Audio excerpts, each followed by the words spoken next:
Well, here's a nice pair of revolvers for you.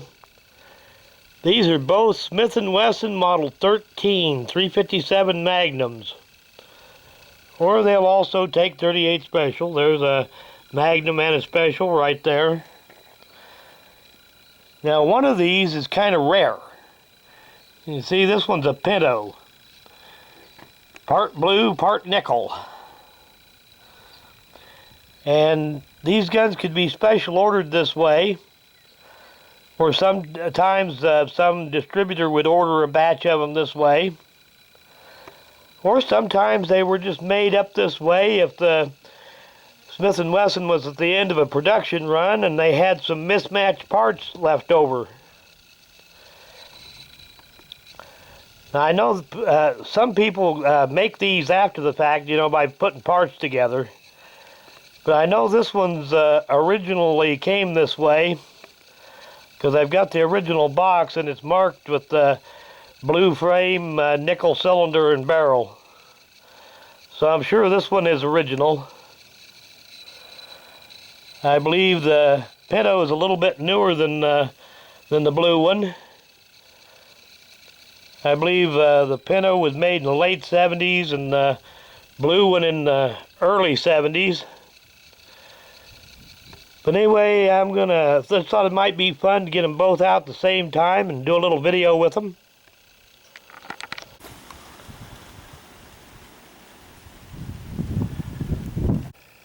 I've got this pinto loaded with 38 Specials, and the blue one I've got loaded with some pretty heavy 357 Magnum loads.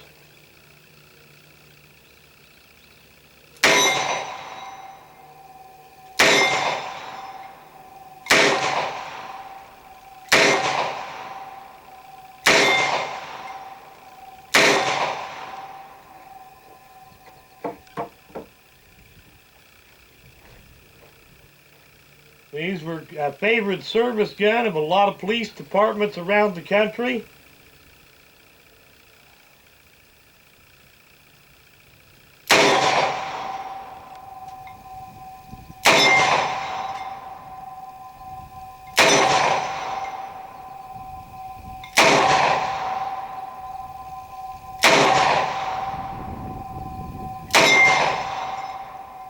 These were big enough that they gives you pretty good control over a 357 Magnum recoil, but not so big that they're hard to carry around. Just in general, these are really nice guns. Well, the Model 13s are nice little service revolvers. Both of these are specifically 13-2s. You find the model designation on the frame under the crane. These other markings to show up here.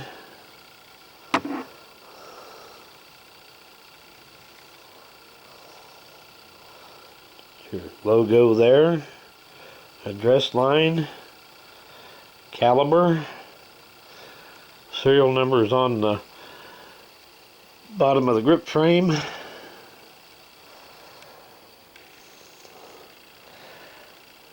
This pinto is exactly the same gun, except it's a little bit newer, and the finish is always different. It does have a red insert there on the front sight.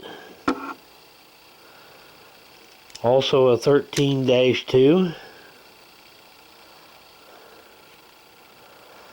Both of them are old enough they still have the pin barrel and recessed chambers.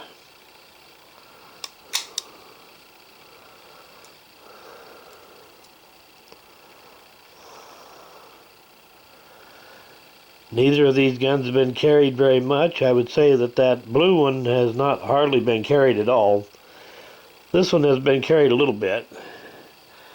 You can see this wear spot here.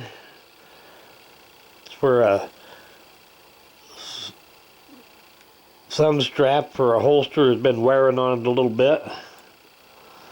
And you can also see a bit of wear here on the nickel at the muzzle. Both of them have really good triggers, smooth actions.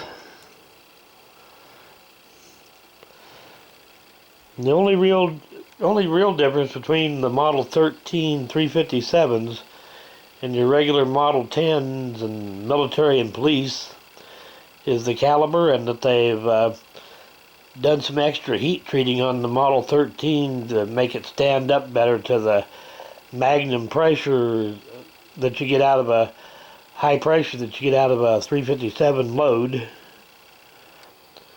Whereas the regular Model 10s with just chamber and 38 special didn't need all that extra heat treating. But anyway, I just thought it'd be fun to put both of these guns in the same video, so thanks for watching.